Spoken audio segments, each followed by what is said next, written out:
Quand on parle de personnalités ayant marqué le monde du manga, certains noms reviennent constamment en tête. Parmi eux, on peut citer quelques Eiichiro Oda ou autres Hajime Isayama se faisant la course pour savoir qui aurait le trône du meilleur mangaka. Mais au-dessus de tous ces monstres d'écriture, de dessin ou encore de narration, se trouve un homme. Un homme dont la puissance de la plume a créé à lui seul presque tous les codes du manga moderne, dont le talent a inspiré le pays du soleil levant dans son entièreté, étant de nos jours considéré comme une vraie légende par ses habitants, et dont le travail a permis à cette nation de se relever après la dure défaite de la Seconde Guerre mondiale et ses conséquences. Passé d'un simple enfant fan de Disney au chef de file de ce milieu en pleine expansion, il est celui qui aura fait pleinement naître cet univers qui nous passionne. Bref, bonjour, moi c'est Rock, et aujourd'hui on va parler d'Osamu Tezuka, autrement nommé Dieu du manga.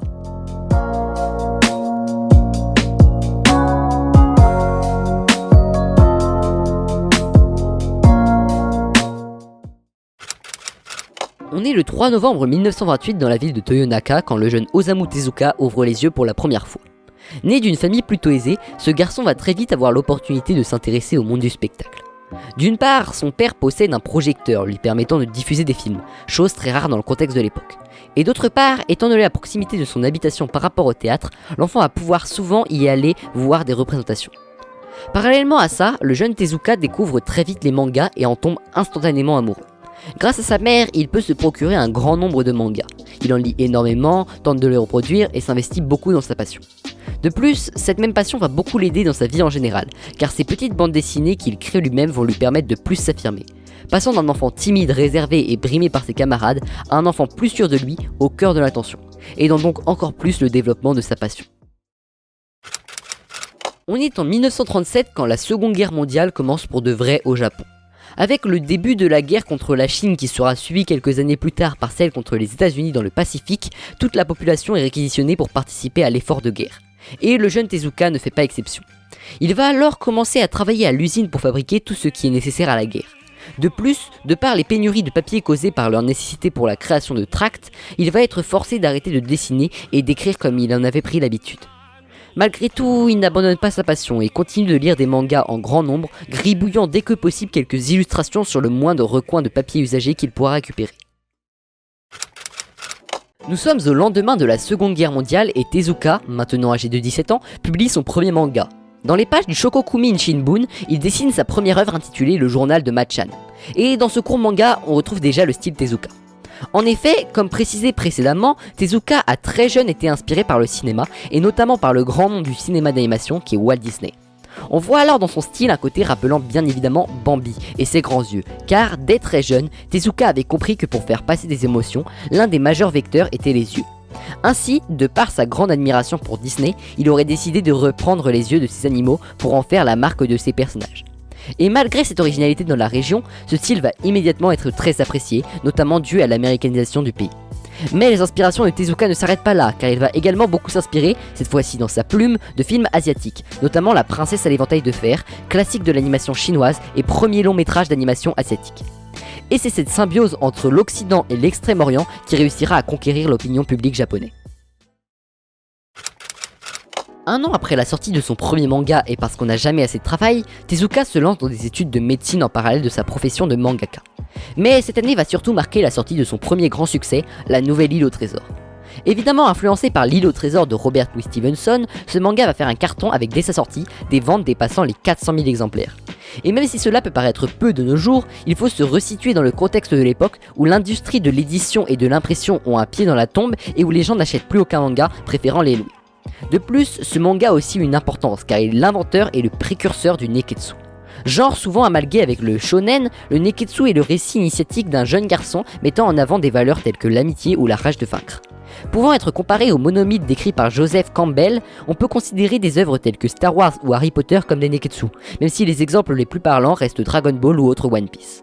Dans cette œuvre, Tezuka va également marquer d'une nouvelle façon son style en proposant un découpage beaucoup plus dynamique, presque cinématographique, et va instaurer un format de manga beaucoup plus long, là où avant il ne tenait que sur quelques cases. Nous sommes 5 ans après le succès de La Nouvelle Île au Trésor et Tezuka s'apprête à faire une avancée qui va changer sa vie. En effet, c'est cette année-ci que va sortir pour la première fois le plus grand succès de l'auteur, Astro Boy.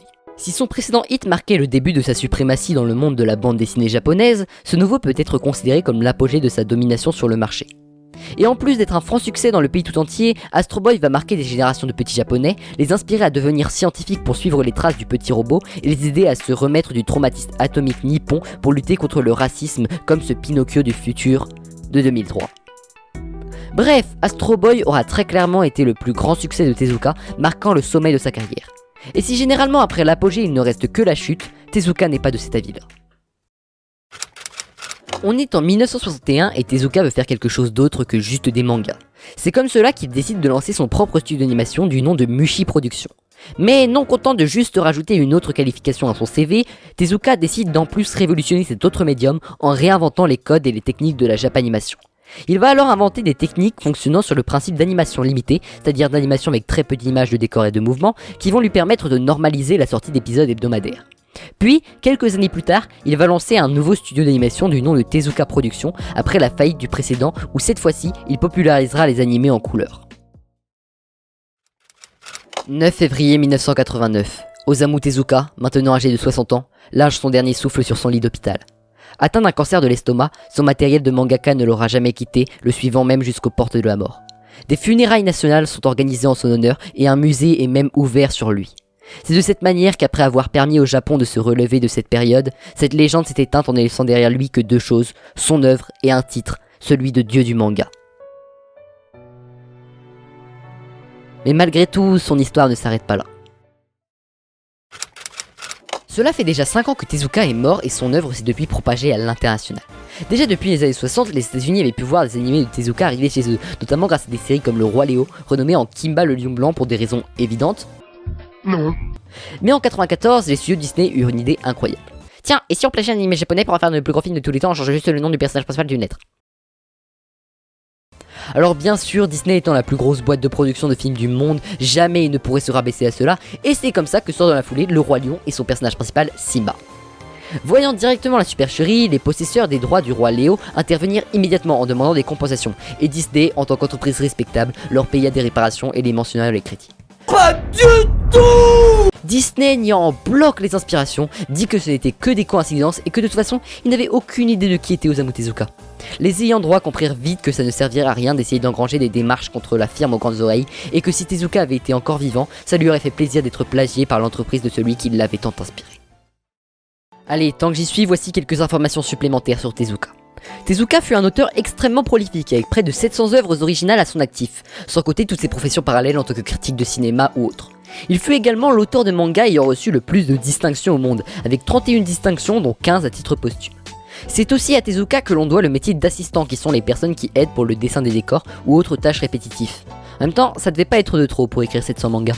Tezuka s'inspire énormément, d'une part, de la littérature et de la philosophie occidentale, comme dans l'art aux 7 couleurs trouvant son inspiration dans de nombreuses œuvres françaises, anglaises et russes, d'autre part, de l'histoire aussi bien récente et internationale, comme avec ses mangas sur la Seconde Guerre mondiale, que plus ancienne et focalisée sur sa contrée d'origine, telle qu'avec Dororo, qui mêle historique et surnaturel, et également de son expérience, notamment avec Black Jack, lui ayant été inspiré par ses études de médecine et ayant, au passage, inspiré à son tour le personnage de Dr House dans la série éponyme. Enfin, Tezuka fut un auteur humaniste ayant dans la plupart de ses œuvres un second degré de lecture plus profond, tout en essayant un maximum de rester accessible à tout le monde. Bref, c'est la fin de cette vidéo, j'espère qu'elle vous aura plu. Si vous voulez plus de vidéos dans ce nouveau format que j'ai essayé aujourd'hui, n'hésitez pas à me proposer dans les commentaires des noms de personnes, de courants ou d'événements que je pourrais retracer. Et sinon, vous connaissez la routine, like, abonnement, cloche, partage et commentaires. Et sur ce, à plus!